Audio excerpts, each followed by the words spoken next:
Gente, o assunto do momento é o Neymar fora dos jogos amistosos que a seleção fará como preparativo para a Copa do Mundo de 2026.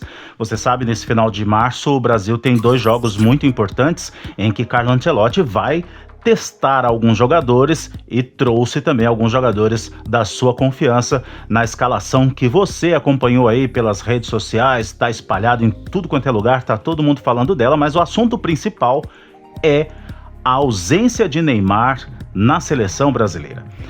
A seleção brasileira, ela vive desde 1958, lá na primeira Copa, quando o Pelé, né, com 17 anos, surgiu jogando a Copa, sendo protagonista. Aí depois, na Copa de 62, aí pulou uma Copa, aí na Copa de 70 ainda tínhamos o Pelé, e todo mundo lamentou que na Copa entre 1970 e a Copa de 62, que machucaram o Pelé não conseguiu concluir a Copa do Mundo, e de lá para cá o Brasil vive sempre com a ideia de que é necessário um herói.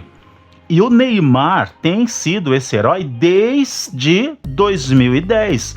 Você que é jovenzinho aí, ó, talvez não saiba, mas na Copa de 2010, na África, o técnico era o Dunga, que era o capitão da seleção do Tetra lá de 1994, e todo mundo esperava que o Neymar e o Paulo Henrique Ganso, que agora tá jogando lá no Fluminense, eles jogavam na época no Santos e faziam uma dupla infernal, no bom sentido, né, com futebol bonito, muito toque, e eles dominavam.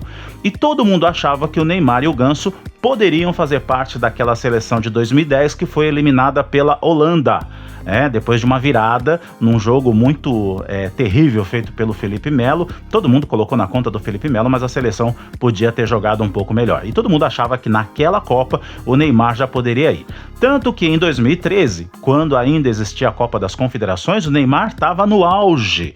E o Neymar carregou a seleção brasileira junto com o Fred, inclusive no ataque, olha o Fred, e eles ganharam a Copa das Confederações, e a expectativa para a Copa de 2014 era maravilhosa, seria a primeira Copa do Neymar, o Neymar estava em alta, e ele foi cacetado pelo Zuninga no jogo contra a Colômbia, ficou fora dos próximos jogos, e aí aquele 7-1 na semifinal já até hoje está na marca, né? E depois o Brasil acabaria perdendo ainda a disputa do 3º lugar para a Holanda.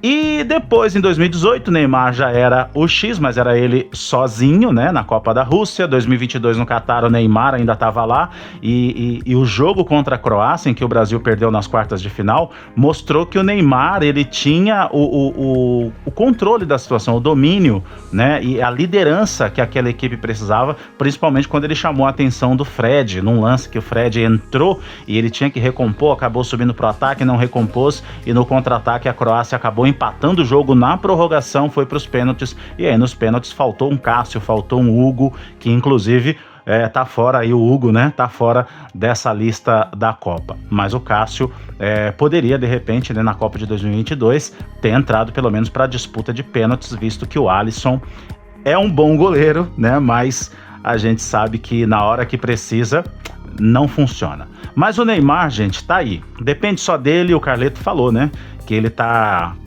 com a parte técnica ok, ninguém duvida disso, mas a parte física tá devendo, e o jogo Corinthians e Santos mostrou que o Neymar ainda precisa ter mais confiança em si mesmo. E a gente torce para que o Neymar recupere aí o seu bom futebol nos próximos jogos, né? Que ele se esforce para que ele possa estar na Copa, e o Neymar na Copa será uma grande atração e será bom para todo mundo, inclusive para aqueles caras que estão lá jogando, que são convocados, que são fãs do Neymar.